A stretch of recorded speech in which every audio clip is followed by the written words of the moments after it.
This video will show you how to replace the exhaust VVT solenoid on a Mazda 3 with a 2.0 liter engine. This will be located along the top of your engine. Let's get into it.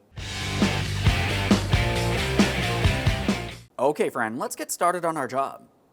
Let's remove the upper engine cover first. This is going to be fairly simple. Take hold of it and lift it straight up. We'll set that aside. Now that we have that cover off of there, I always like to try to clean as much debris from along the top of the engine as possible so nothing falls inside of the engine, which could be catastrophic to the engine itself. I'm just going to use some compressed air.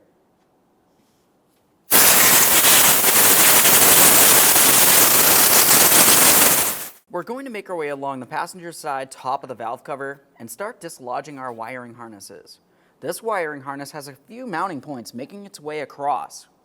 We want to dislodge all three of these points. Now, as far as the mounting points, there is small locking tabs that you should be able to grab onto using some angled needle nose pliers. Generally after that, you should be able to pry this up. Just going under here, it's very difficult to see under there. Just got to try to get under this. Okay, there's that one. Continue on to the next one over here. If you don't have angled pliers to be able to do this, you could just gently pry. Be careful not to cause any damage. Now, as you can tell, we do have our slack, but we want a little more, so we can go ahead and pull this aside for the valve cover removal, so we're making our way along the back side. For this one down here, it's fairly difficult to get your pliers in and hold anything, so I'm just going to pry it out of place.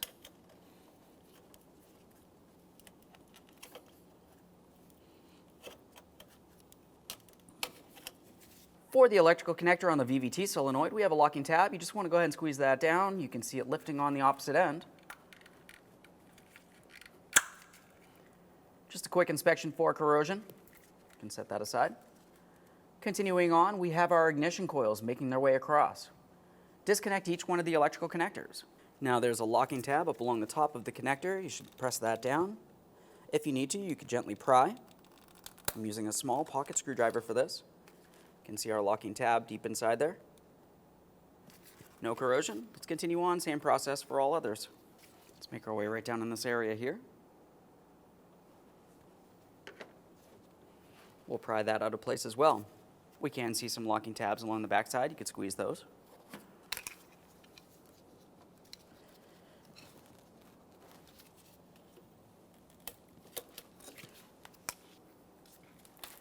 Let's continue on to removing our ignition coils. You can tell that I've marked them so I know exactly where they go during the reinstallation process. To remove your ignition coil, you're going to remove the mounting hardware using an 8mm. We'll give it a slight wiggle, lift it up and out of position.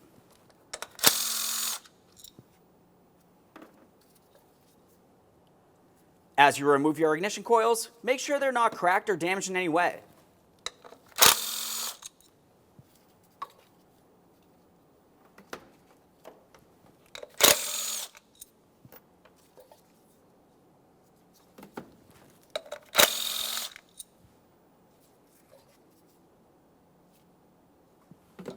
We'll remove the engine oil dipstick from this area. When you do remove this, just make sure nothing falls inside of the engine as you continue on here. Give that a quick wipe. Set that aside. Over towards the driver's side upper portion of the valve cover, we have our vent hose here. We're going to pull that out of place. If it is stuck onto the valve cover, you could gently twist, or you might have to break it free using an angled pick of some sort. Now once you have that off there, you want to give it a quick squeeze. Make sure it's soft and pliable, not torn, worn, or damaged. We'll set that aside. Now we're focusing on this area here. We're going to dislodge this from its mounting bracket. Now as far as this plastic clip, we do have some locking tabs on the driver's side of the bracket, so I'm squeezing this with some pliers and we'll pry it out of place. In this area, we have a small hose clamp. I'm going to squeeze that using my pliers.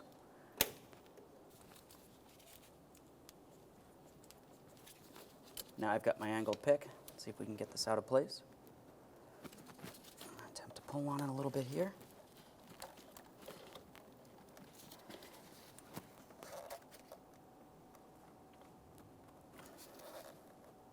There we are. Now we're going to have several pieces of 10mm mounting hardware. You're going to find some mounting bolts making their way across the center of the valve cover. we're going to save those for last for the removal process, and they'll be first for the installation process. Now you can start wherever you want along the outer portion of the valve cover. Just start removing that hardware.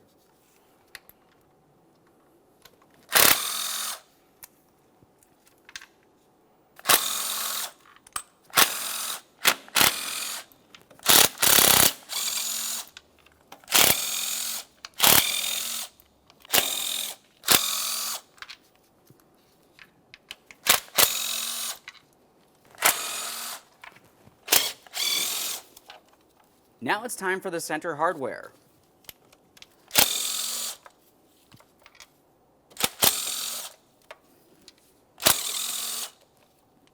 Now we have the hardware out of position. We'll take hold of the valve cover, give it a wiggle, and lift it up and away. Keep in mind, it does have to go up and over the VVT solenoid right here. If you need to, you could gently pry. We'll just be extremely careful not to cause any damage.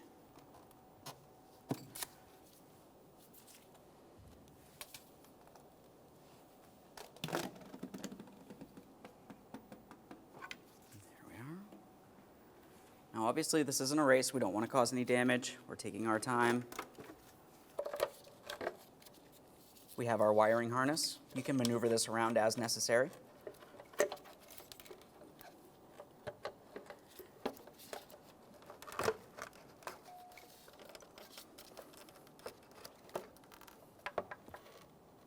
Typically you're going to find that the valve cover adheres to that engine. Just go ahead and gently separate it as you continue on. Along the bottom of the valve cover, we're going to remove our valve cover gasket. This just pulls out of place. As you can tell, it's dry and stiff. Go ahead and dispose of that properly. You always want to replace the valve cover gasket when you're doing this job. With the valve cover out of the way, we have a clear view of our VVT solenoid and the 8mm headed mounting bolt. Just a quick note, we want to make sure nothing falls inside of the engine throughout this entire process. Using hand tools for this.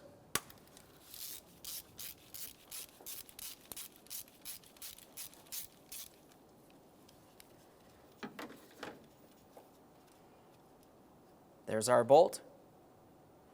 Go ahead and take hold of that VVT solenoid and lift it up and away. Now we'll do a little cleaning around that mounting area.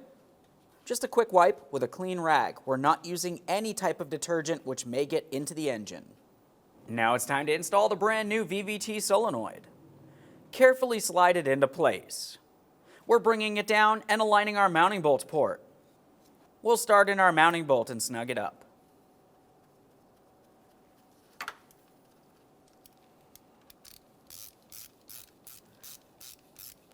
Now that I have that snug, I'm going to torque it to 80 inch-pounds.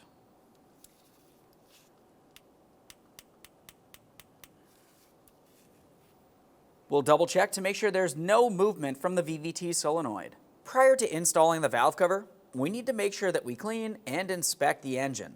Now there's going to be a few areas that you need to pay extra special attention to.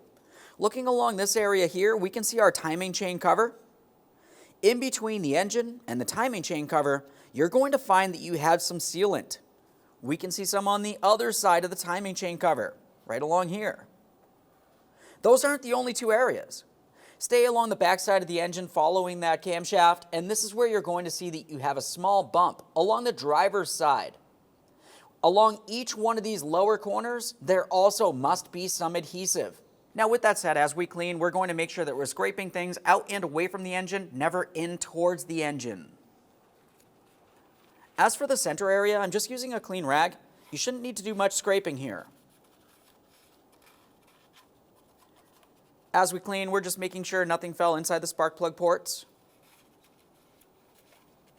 Now if you do have to clean any areas on the engine, you can use a flat blade razor. Whether it's metal or plastic, whatever works best for you, just be extremely careful not to cause any damage.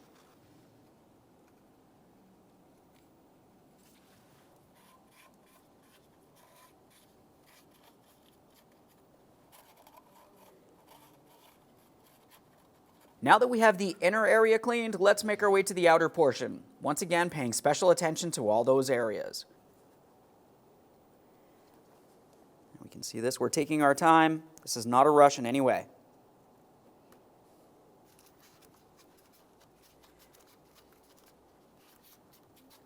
During the wipe down process, you can use some parts cleaner, but it has to be directly on the rag. We don't want any parts cleaner going into the engine oiling system.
Let's focus along the bottom of the valve cover.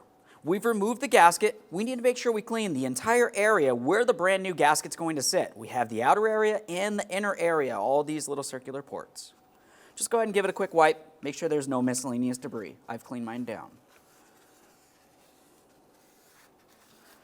Let's install our valve cover gasket along the bottom of the valve cover. The gasket itself is going to make its way across the center and, of course, along all edges.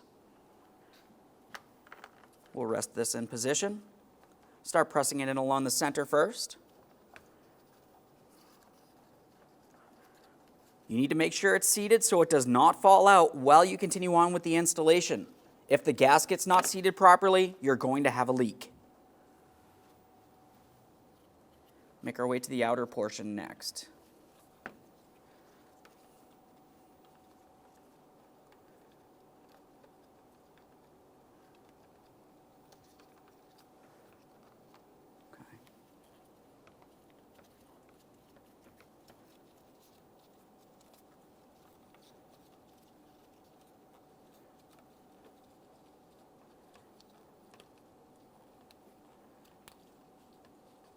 After installing that valve cover gasket, we're back at the engine, and now it's time for our oil-resistant sealant. We're using it in all the areas that I had pointed out.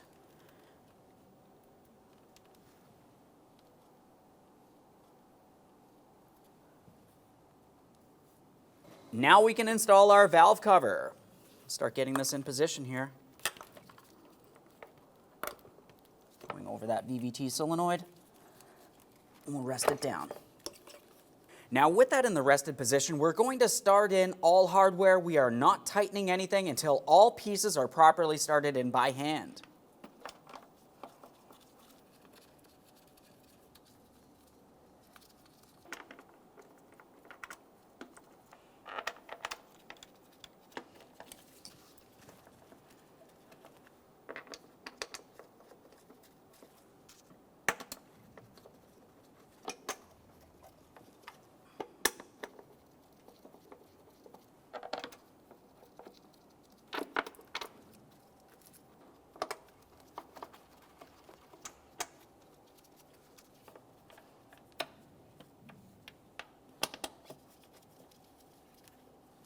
Once you have them all started in, we're going to snug them up. We're starting from the center, making our way out.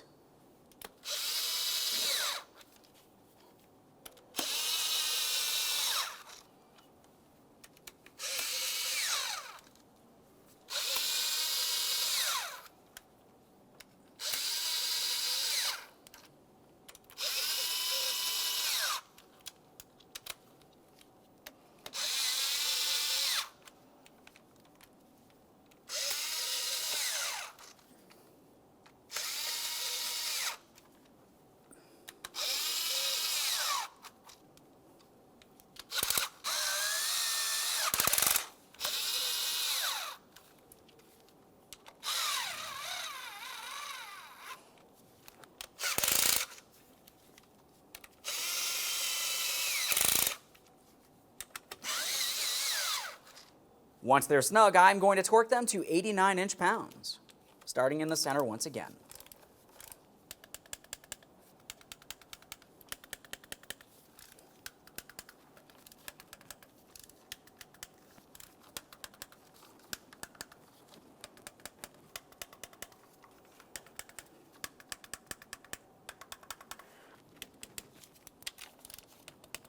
It's time for the ignition coils. As far as the ignition coils are concerned, I'm using a tiny bit of dielectric lubricant on the far end of the ignition coil. This is the area that's going to slide onto the spark plug.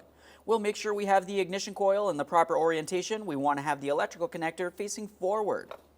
Slide it down into this area. It should slide over the spark plug. Continue on with your 8mm headed mounting bolt.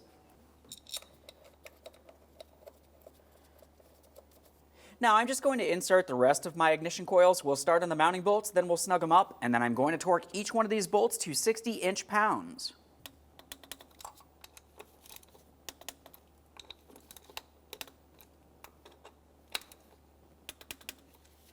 Let's double check to make sure each one of these is properly secured in place. Now we have our hose that goes all the way over to this area. It's going to go under these hoses and the mounting bracket.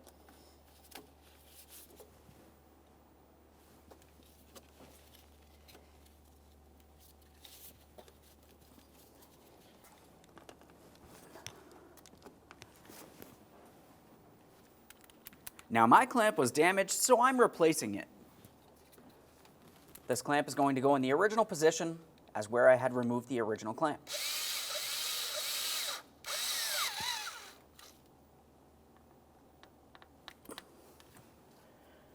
Make sure that's nice and tight. Now we've got that hose on, we'll continue on to the vent hose across the top of the valve cover. We're also going to secure this hose. Just have our small bracket mount, slide that in, listen for a click. Continuing on, we have our electrical connectors. Line those up with their corresponding ignition coils, press them in until you hear a click, a light tug confirming they're secured.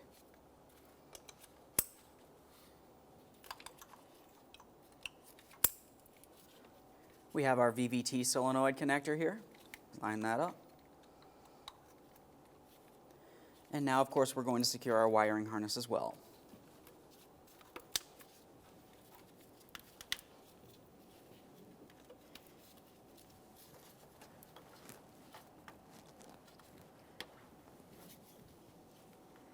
After wiping and cleaning our dipstick, we can reinstall that, press it down. And now it's time for our engine cover. As we bring this into position, we're aligning it with its mounting points and we'll press it straight down. Double check all four corners to make sure it's properly secured in place. Okay friend, we finished the installation of our VVT solenoid. Whenever you do something like this, it's a good idea to change the engine oil and filter. After you've completed that, you're going to want to run the vehicle, make sure you have no oil leaks and no check engine light, no running condition. Take your vehicle for a road test. Thanks for watching. When only the best will do, demand TRQ. The only company that lets you view before you do. TRQ is committed to offering the highest quality aftermarket auto parts that are engineered for peace of mind. Thanks for using and viewing with TRQ.